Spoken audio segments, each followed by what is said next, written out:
izay mahakolokolo tokoa no manana ny soa araka ilay fiteny.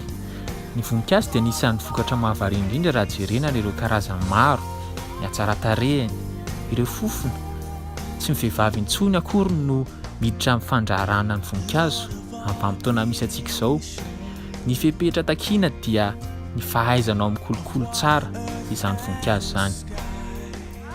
Mampianatra zany fa rehefa misy fotoana karakarana voninkazo dia karakara azy ao manondraka, manongotra le ahatra, manapaka le hitanao le efa simba reny langiosa zany mba hipoitra le solofo. Tena tia voninkazo mihitsy zany. Iny tena fifaliana ho azy amin'ny kolokolo reny voninkazo reny. Ny manisy zezika azy, izay anankiray dia ny rano tsy misaraka amin'ny voninkazo mihitsy zany ny rano.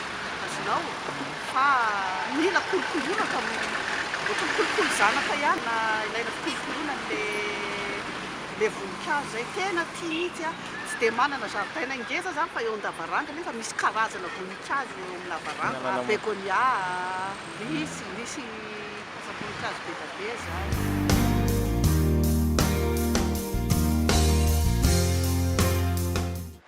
Natao raha planty rara tsy misy raha eto Madagasikara.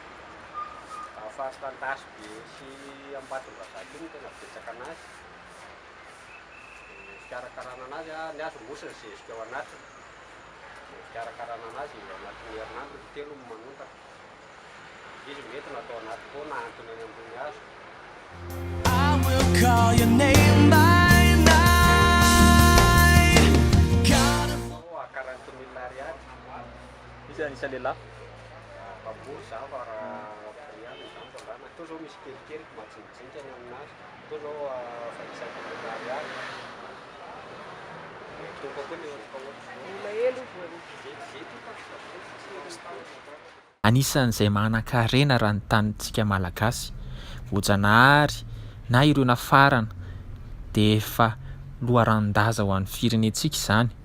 Tsy vitsy ireo mitady voninkazo mampiavaka ny Madagasikara ka izany moa izany fiavahana izany no ahafahan'izy ireo mandroso mampiroborobo ny varotra.